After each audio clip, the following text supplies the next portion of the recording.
I want you to give us the backstory on who you are. Okay. Go back as far as you want to, but I just want the people now to know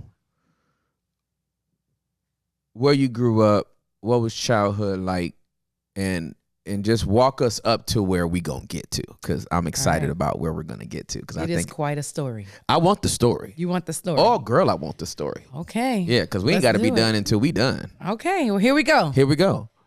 It was December of 1978. Oh my goodness. Los Angeles, California. Yes, come on, LA. Cedars-Sinai Medical Center, down the street from the Beverly Center. Oh, I already know y'all family was bougie. If you No. was born in Cedars-Sinai, I was born in Centinela. No. Listen, Your my mama is bougie. Okay. I was born on the corner of Slauson and Overhill. Yeah. Let's go.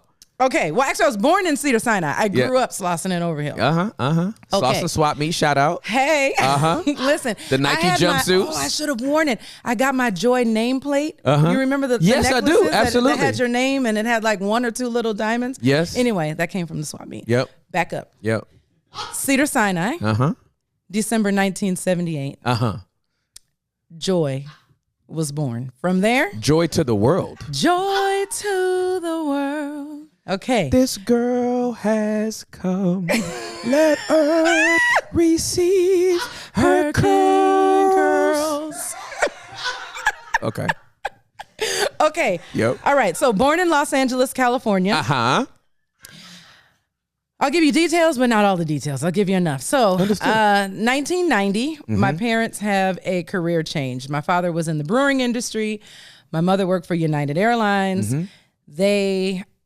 I cannot tell my story without giving a brief history of my father. Yes. My father was born and raised in New Orleans, Louisiana in the 9th Ward. Come on, LA. The other LA. The other LA. He grew up in a household with 8 children in a 2-bedroom home. Parents had 1 room. Girls had the other. Boys had the living room? Living room. Yep. He was the first of his family. He was number 6. Okay. He was the first to graduate from college. Wow. In his entire family. Wow. He wanted a better life for himself. He said, I will not become a statistic. Let's go. He had the fortunate opportunity of traveling with some other family. He experienced California. He said, I'm never coming back. Wow. Packs his bags. He graduated from Xavier University. Okay. Packs his bags. Yep. Moves to LA. Yep. Meets my mom. He's like, who is this whippersnapper here? She had the white short Daisy Duke shorts on. Oh, come on, mama. I think, he was like, this ain't nothing like I've ever seen in New Orleans. This LA got something different to it. Yeah. And so, yes, they get married, have me in LA. They're United Airlines, brewing industry. He decides, I want to be an entrepreneur. He had a friend who was already an entrepreneur. That entrepreneurship opportunity was to become a McDonald's owner operator. Holla at me. He becomes a McDonald's owner operator August 1st, 1990. Wow. We move from Los Angeles to New Jersey. Okay, hold on. Yes. Slow down. Yes, pause. Let's slow down. Pause. I know. It hit me again, too. Like it was the first time. Like it's just been announced. Okay. Yes. Just been announced. Yes. Yes. All right. So slow down and just talk to me about, he's in the brewing industry, right? So he's slanging beer. Beer bottles. Okay, beer bottles. 99 bottles of beer on the wall. Hey, 99 bottles of beer. Okay, so it's a musical today. I tried to tell y'all. Okay, Yes. Okay, here. Okay, beer industry. How many years? Ever since I could remember. So I was about 11 at the time. I know when he first moved to LA, he worked for Polaroid. Okay. So there was, Polaroid camera. So there was a little bit of time in there, but let's just say, we're going to say 10 years in the beer industry. So a decade in the beer industry, he makes this pivot. I want to be an entrepreneur. You know what? You're right. I know where you're going. You see what I'm saying? I know where you're going. Because nobody just goes, yes, let me park this beer truck. Right. No. and go get a McDonald's franchise. Okay, fair. Okay? Fair. Absolutely. Because I'm watching the whole thing and I'm like, yes, it didn't just happen like that. Okay, All right. so for 2 years solid, yep. he worked at the brewery for 8 hours a day. Yep. And then he would come. I don't even think he came home. He brought his clothes with him. He changed clothes. My mom, so there are these training books back then. They were about this thick. Yep. She read every single word of those books onto a cassette tape so that he could study, going from the brewery to the McDonald's restaurant to train for 2 years. I watched him work 80 hours a week. When did he sleep? I have no idea. He worked his regular job and he worked for free. When you work and you train to become a McDonald's owner operator, you're not getting paid in the process. Spoiler alert. Sorry. Right. So he worked for free on Venison Overland. Jeez.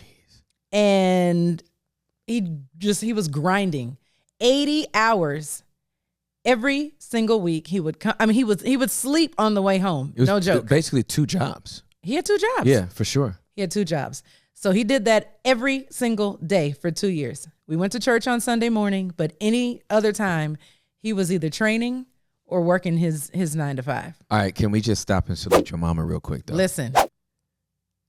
She's That's the realest. That's the realest. She's the real OG. Yes. That's partnership. What are you that? Mm-hmm. That's partnership. That's support. Child. And it's sexy. Yeah. Yeah. She did. She was like, so okay. she was more than just a pair of Daisy Dukes. She was more than a pair of Daisy Dukes.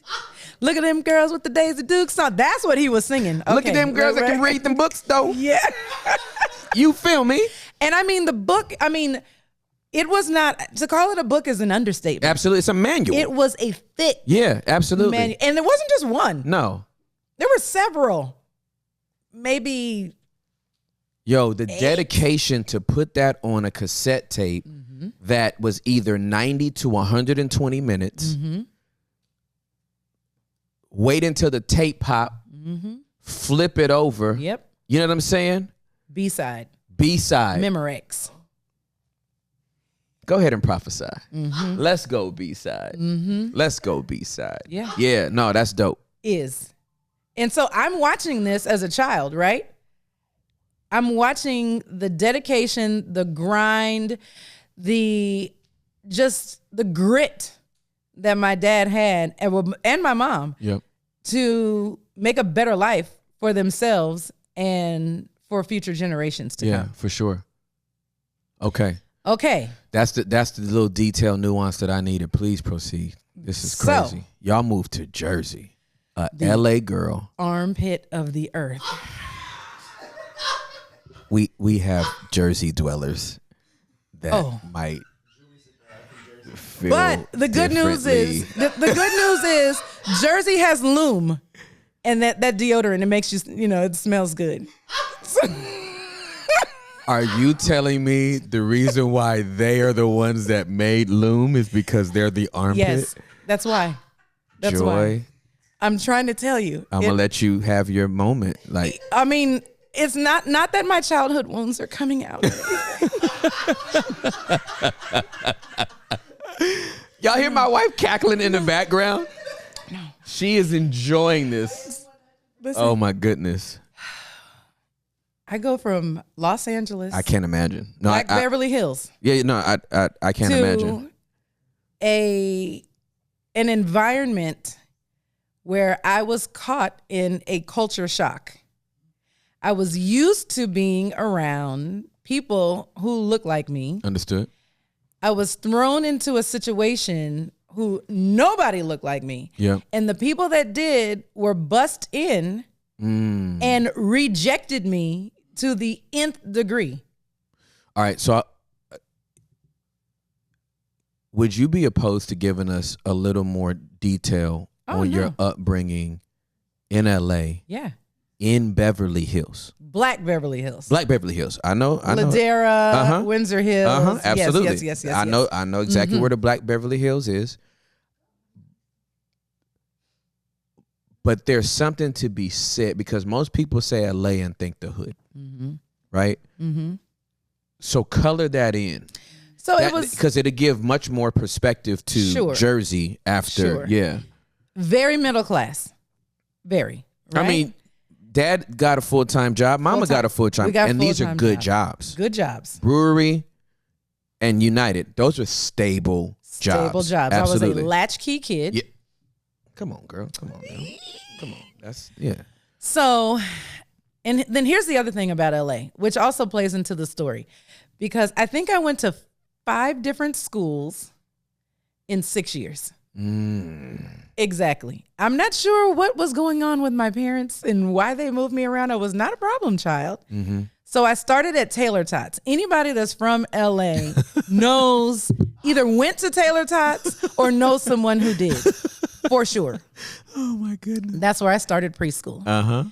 Then I went to a school, Newbridge. I don't even remember where it is. It's probably not even in existence. Then I went to First Church of God Christian School on Crenshaw. Yes, still there. Still there. Then I went to Frank D. Parent in Ladera. Then I went to Windsor Hills Magnet School. Got it. That's where it stopped. Yep. So I grew up having to adapt to change, basically, because I changed so much. But to me, it was normal. Child. And I'm an only child. Yep. It was normal. Yeah, for sure. So moving to New Jersey, to me, was like, oh, okay, it's just another change. Yep. But it was met with so much rejection. So I naturally gleaned to what I was used to. I was like, oh, you look like me. We're friends. They're like, no, you talk proper, and you're not one of us. It's like, oh, okay. But everybody was nice. So I was like, oh, okay. Well, the girl across the street goes to this middle school too. So, maybe we can be friends. And it was cool. She was nice, but I just felt like I was out of my element because it wasn't natural to me anymore. Right. So then it just became an issue of trying to fit in, but feeling like a fish out of water. Right. Okay. So that was New Jersey. Went to high school. I went to all girls Catholic high school, 69 in my entire class. Graduated in 1996. Wow. So naturally, I get ready to go to college, and my parents are like, well, let me tell you what you're not doing. You're not going back to LA. And I was like, oh, but why not? They were like, girl, you are a social butterfly. Thanks to you guys. Right, exactly. Y'all cross-pollinated me. You cross-pollinated me. Yes. Y'all the one gave me my flutter, right? I'm saying. Yeah. Okay, so I'm going to go to an HBCU. Okay.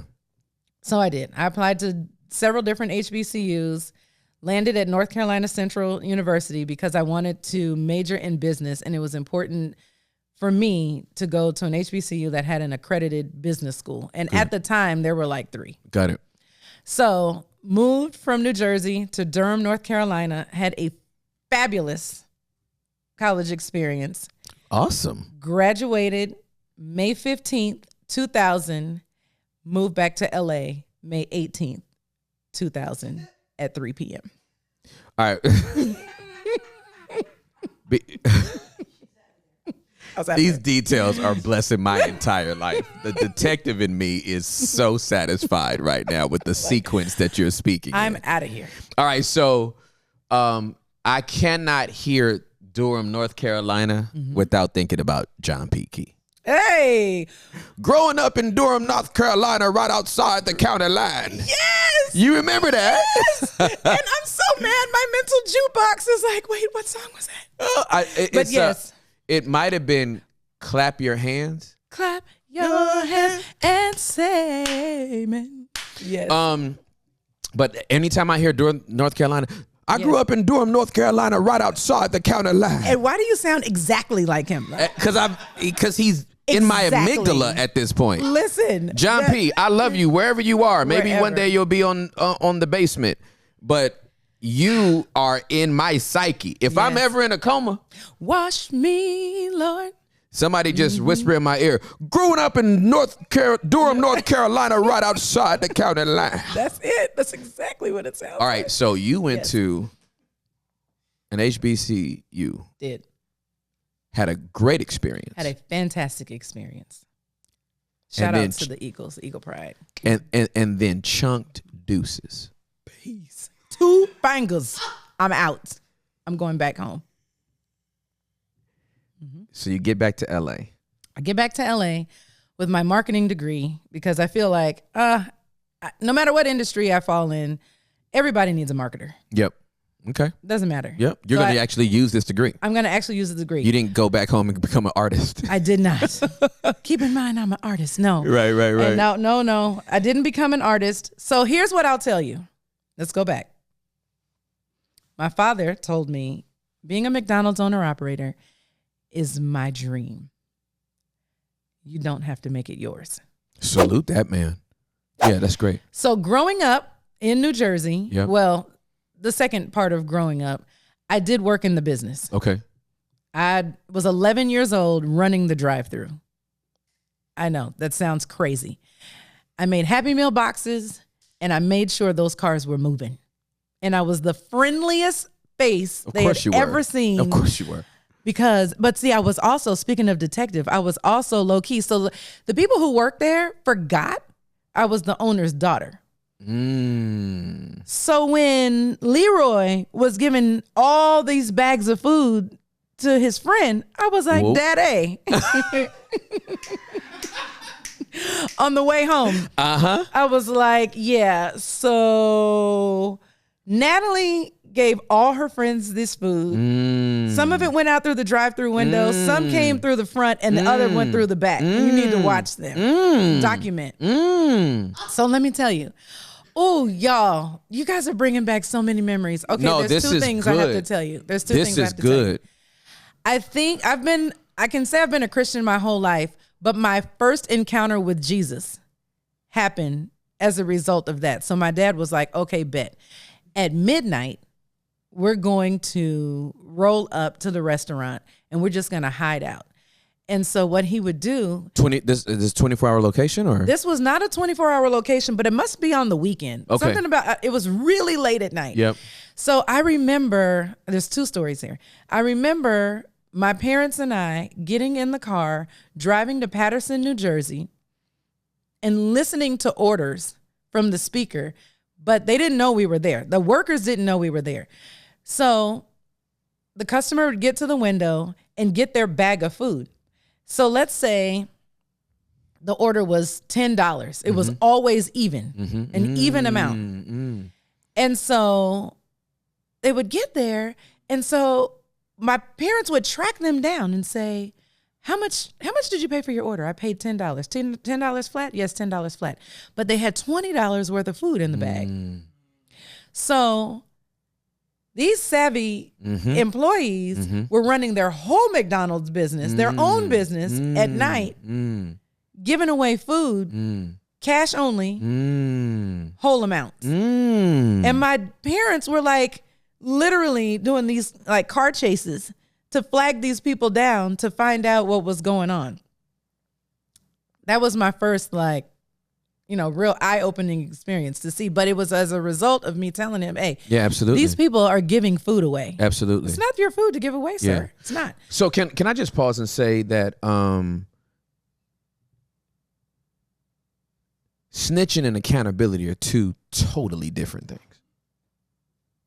We were just inspecting what we expect, but the expectation was not thievery.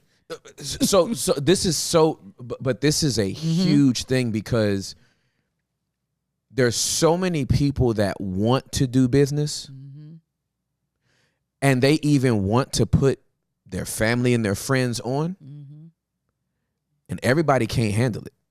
Oh, no. It's a grind and it's 24 hours, period.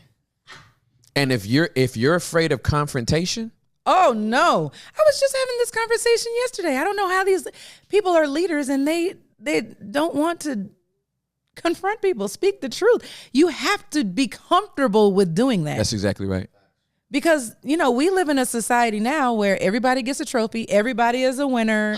We don't have failures. We have opportunities. Yeah, no. We don't have weaknesses. Like, that's what it is. Yeah, absolutely. No, we need to call it what it is. That's exactly right. You suck at this. and you're not good. Yeah, you're you not suck. good. You're not good at You're this. not good. Yeah, it's so funny. We had some clips early on when we first started, and I'm like, this movie sucks. Yeah. And it's like, you shouldn't say that about another Christian's movie.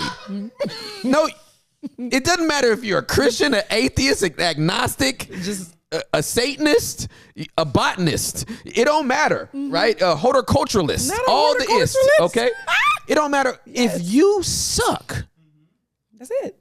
You need to know that. We grew up on Showtime at the Apollo. Hey. We weren't about to clap for you. No. And you sucked. The Sandman was coming. Exactly. The Sandman was coming. You weren't about to get through that whole... You thought we were going to let you sing and I'm going to love you? After you cracked your first 4 notes? No. Get out. Out. Get out. Where's the broom? Yeah, where's the broom?